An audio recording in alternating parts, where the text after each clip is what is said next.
তো বন্ধুরা, আজকে হচ্ছে বল্লা মায়ের পূজার পরের দিনের ভিডিও এটা। তো বল্লা মায়ের ওখান থেকে আজকে আমাদেরকে পাঁঠার মাংস দিয়েছে। তো সেটাই এখন রান্না করব। আর আগে আমি শুনিনি যে পাঁঠার মাংস আর কি পেঁয়াজ রসুন দিয়ে খায়, কিন্তু সেটা খেতে হয় না, নিরামিষভাবে খেতে হয় আদা জিরা বাটা দিয়ে। তো সেটাই এখন রান্না করব। এই যে তোমাদের দাদাকে দিয়ে আনিয়েছি জিরার প্যাকেট, তার সাথে লঙ্কা গুঁড়ো আর হচ্ছে মিট মশলা। তো দেখো চলে গেল দেখে। তো চলো এখন রান্না করব। মাংসটা আগে ভালো করে বেছে নেব লোম টোম, তারপর রান্না করব। তো চলো। তো এই যে মাংসগুলো তোমাদের দাদা আর কি ভালো করে পরিষ্কার করে দিচ্ছে, লোম টোম দেখে ভালো করে বেছে আর কি আমাকে পরিষ্কার করে দিল। আর আমি হচ্ছে এদিকে দেখো কিছু মশলা করে নিয়েছি।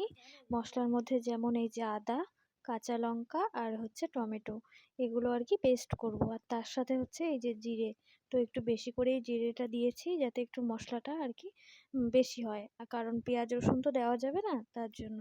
আর টমেটোও দিয়েছি যাতে একটু গ্রেভিটা আর কি ভালো হয় আর কালারটাও যেন ভালো হয়। তো এই যে দেখো, আর মাংসের মধ্যে না আমি আলু দিলাম। তো একটা আলুই দেখো বড় করে কেটেছি। আর এই ছোট ছোট আলুগুলো দুপুরবেলা বাঁধাকপির জন্য মা কেটেছিল। তো সবগুলো আলু দেইনি, অনেকটা আলু কেটে ফেলেছিল। তাই ভাবলাম ফ্রিজে যখন আছে এই ছোট ছোট টুকরোগুলোও দিয়ে দিই। তো এদিকে দেখো আমার কিন্তু বেশ ভালো করে মশলাটা কষানো হচ্ছে। আর মশলাটা কষানোর সময় দিয়েছিলাম ওই তেজপাতা, শুকনো লঙ্কা, জিরে আর হচ্ছে গোটা গরম মশলা।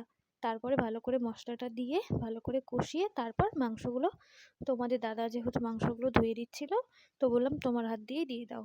তো আর কি এই যে ভালো করে জল চিপে চিপে মাংসগুলো কড়াইয়ে দিয়ে দিচ্ছিল, আর আমি হচ্ছে নাড়াচাড়া করছিলাম। তো এইভাবে আর কি পাঁঠার মাংসটা করব।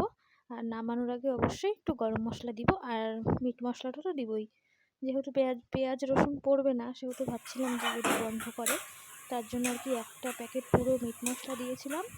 আর হচ্ছে নামানোর সময় গরম মশলা আর একটু ধনে। ওই, এবার নামাই দিলাম, হয়ে গেছে। দেখো তো, তোমাকে বলছি একটা হাড্ডি খায় দেখো। দাও দাও না, ওটাই দাও, ওটাই বুঝে যাবে কথা।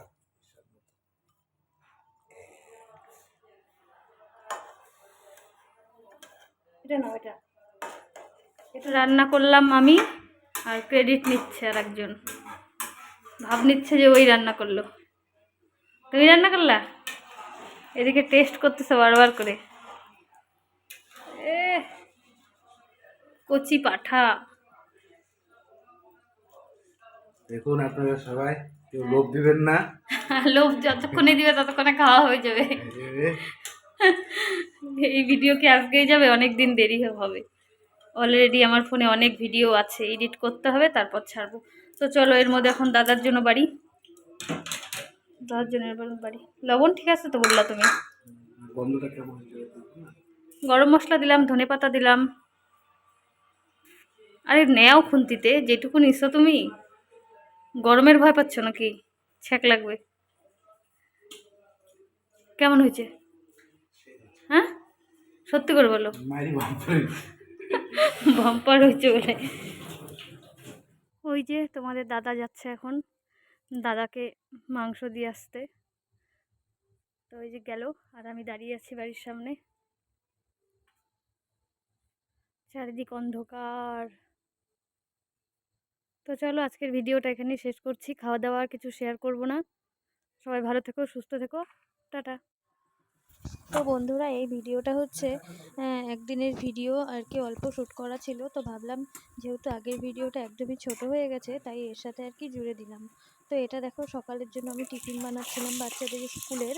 তো এই যে স্কুলের আজকে টিফিনে দিয়েছিলাম লুচি, তার সাথে হচ্ছে আলুর তরকারি। তো এই আর কি।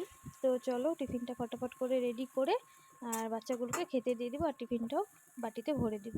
তো খেতে দিয়েছিলাম হচ্ছে ডাল দিয়ে, পাঁপড় ভাজা দিয়ে, আর টিফিনে তরকারি, আর তার সাথে হচ্ছে লুচি। তো এই যে,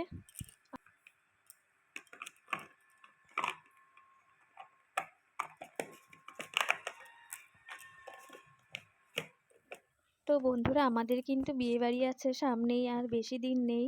তো একদম আমাদের পাশের বাড়িতেই বিয়ে। তো ভাস্তি হবে তার বিয়ে। তো দিদিভাই আর কি বলছিল অনেক দিন থেকে তো ফেস প্যাক বানাও না, তো আজকে একটু বানাও। তো আমি ভাবছিলাম যে হ্যাঁ, যখন বললো দিদিভাই তাহলে একটু বানাই। আসলে একা একা না দেওয়ার আর ইচ্ছে করে না, আর এনার্জিও থাকে না। আর যেহেতু ঠান্ডা পড়েছে, রাত্রেবেলা এই ফেস প্যাকগুলো মাখলে প্রচণ্ড ঠান্ডা লাগে। তো তারপরে এই যে দেখো দুপুরবেলা বানিয়ে নিচ্ছি হচ্ছে ফেস প্যাক, আর দিদিভাই ওদিকে রাঁধছিল। তো এর মধ্যে দিয়েছিলাম বেসন, লেবুর রস, গোলাপ জল, অ্যালোভেরা জেল, আর তার সাথে হচ্ছে ভিটামিন ই ক্যাপসুল। তো এই যে আমি মেখে তারপর দিদিভাইকে দিতে যাব। আর এখন তো দুপুরবেলা একটু রাখবো, রোদ্রে একটু গিয়ে দাঁড়াবো, যখন মুখটা শুকিয়ে যাবে তো তখন আর কি জল দিয়ে ধুয়ে ফেলবো। তো সামনে কিন্তু আমাদের বিয়ে বাড়ি আছে, আর প্রচুর প্ল্যানিং, প্রচুর আনন্দ করব, মজা করব। তো তোমরা কিন্তু অবশ্যই নেক্সট ভিডিওগুলো অবশ্যই দেখতে থাকবে, তাহলেই সব কিছু জানতে পারবে। তো এই আর কি। তো চলো আজকের ভিডিওটা এই পর্যন্তই। কেমন লেগেছে অবশ্যই একটা লাইক কমেন্ট করে জানিও, আর ভালো লাগলে অবশ্যই চ্যানেলটি সাবস্ক্রাইব করে দিও। তো বন্ধুরা এটা হচ্ছে তার পরের দিনের আরেকটি ভিডিও। সেটা হচ্ছে দেখো, সারদা স্কুলে এবার 2024-এ মেধা উন্মেষ পরীক্ষা হয়েছিল। সেখানে তোজো মানে আমার ভাস্তা, সে আর কি উত্তর দিনাজপুর দক্ষিণ দিনাজপুরের মধ্যে চতুর্থ স্থান অধিকার করেছিল। তাই আর কি এই যে তার মানে পুরস্কার, সার্টিফিকেট, আর তার সাথে হচ্ছে ট্রফি।